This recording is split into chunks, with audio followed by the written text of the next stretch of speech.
Assalamualaikum warahmatullahi wabarakatuh. Selamat pagi anak-anak. Selamat datang di kelas digital Lamongan. Sekolah dasar cerdas berkarakter. Yeay. Hari ini kalian akan belajar bersama Bu Husnul. Bu Husnul berasal dari SD Negeri Paji, Kecamatan Pucuk, Kabupaten Lamongan.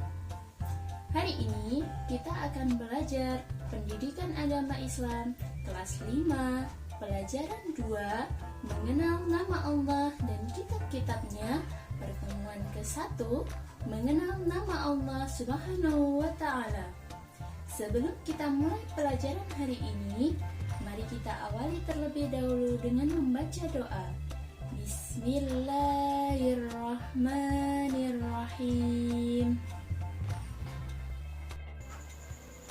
Tujuan pembelajaran dari pelajaran hari ini yaitu anak-anakku dapat mengimani Allah Subhanahu wa Ta'ala yang Maha Mematikan, Maha Hidup, berdiri sendiri, dan Maha Esa.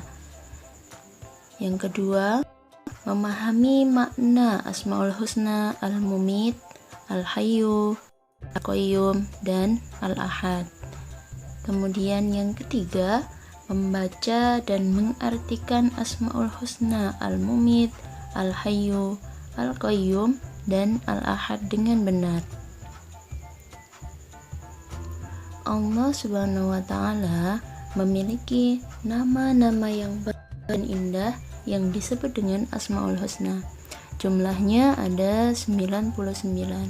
Namun dari 99 Asmaul Husna tersebut, yang akan kita pelajari hari ini hanya 4 saja, yaitu yang pertama Al-Mumit, Al-Hayyu, Al-Qayyum, dan Al-Ahad. Asmaul Husna yang pertama yaitu Al-Mumit. Al-Mumit mengandung arti yang maha mematikan. Jadi hanya Allah Subhanahu wa Ta'ala yang memiliki kekuasaan untuk mematikan makhluknya. Allah Subhanahu wa Ta'ala berfirman dalam Al-Quran, setiap yang bernyawa pasti akan mati. Nah, sebagai orang yang beriman, kita tidak boleh takut mati, karena kematian adalah pintu pembuka menuju kehidupan yang hakiki. Maka yang harus kita lakukan adalah menjalankan perintah Allah dengan melakukan kebaikan sebanyak-banyaknya untuk bekal hidup sesudah mati.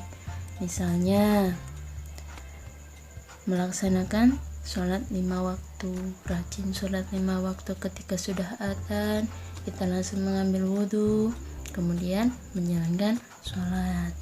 Kemudian kita juga bisa berbuat kebaikan, contohnya menolong orang lain yang sedang kesusahan, kemudian patuh dan hormat kepada orang tua dan guru, dan lain-lain sebagainya. Nah, kita juga harus menjauhi larangan Allah dan Rasulnya, seperti suka berbohong, mengolok-olok teman, apalagi berkelahi dengan teman. Itu harus kita jauhi, karena selagi kita diberi kesempatan oleh Allah, maka gunakan kesempatan itu dengan sebaik-baiknya. Kemudian Asmaul Husna yang kedua yaitu Al-Hayyu. Al-Hayyu mengandung arti yang maha hidup. Hanya Allah Subhanahu wa Ta'ala yang akan hidup kekal selamanya dan yang memberi hidup kepada makhluknya. Allah maha hidup. Allah lah yang berkuasa memberikan kehidupan kepada makhluknya. Nah, ketika memberi hidup atau memberi nyawa, Allah itu juga telah menjamin rezeki bagi makhluknya, anak-anak. Untuk itu, kita harus selalu bersyukur. Bagaimana caranya bersyukur? Untuk mensyukuri kehidupan dan rezeki yang telah diberikan oleh Allah, manusia harus menjaga kesehatan badan, supaya badannya sehat, dengan cara misalnya makan makanan yang bergizi, minum secara teratur, dan tidak lupa untuk berolahraga. Tapi semuanya dilakukan dengan secukupnya, jangan terlalu berlebihan, karena yang berlebihan itu tidak baik. Kemudian menjaga kebersihan diri, contohnya mencuci tangan dengan sabun, kemudian mandi setiap hari. Itu adalah cara untuk mensyukuri apa yang telah diberikan oleh Allah Subhanahu wa taala. Yang ketiga yaitu Asmaul Husna Al-Qayyum. Al-Qayyum artinya yang maha berdiri atau mandiri. Allah Subhanahu wa taala berdiri sendiri untuk selama-lamanya, tidak bergantung kepada sesuatu yang lain. Nah, Al-Qayyum ini memberikan pelajaran kepada kita agar kita berperilaku mandiri dan tidak selalu bergantung kepada orang lain. Kalian sudah besar bukan? Maka ketika di rumah, lakukan sendiri pekerjaan yang bisa kamu lakukan. Misalnya seperti merapikan tempat tidur sendiri, kemudian menyiapkan peralatan sekolah sendiri, mencuci piring setelah makan sendiri, dan memakai pakaian sendiri. Jika kita sudah terbiasa mandiri, maka kita tidak akan merepotkan dan menjadi beban orang lain. Itu adalah Asmaul Husna Al-Qayyum. Kemudian yang keempat yaitu Asmaul Husna Al-Ahad.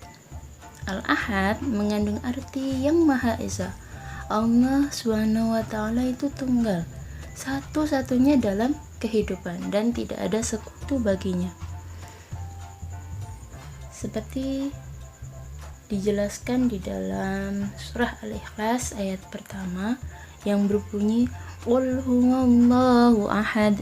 Katakanlah Muhammad, dialah Allah yang Maha Esa.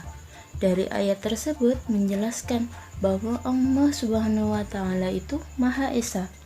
Bukti bahwa Allah Maha Esa adalah adanya alam semesta beserta isinya. Jika Allah lebih dari satu, maka mustahil alam ini dapat terwujud. Seperti itu anak-anak. Demikian pembelajaran hari ini. Singkat saja, mudah-mudahan apa yang sudah kita pelajari hari ini dapat bermanfaat bagi kita semua. Sampai bertemu di pembelajaran selanjutnya. Assalamualaikum warahmatullahi wabarakatuh.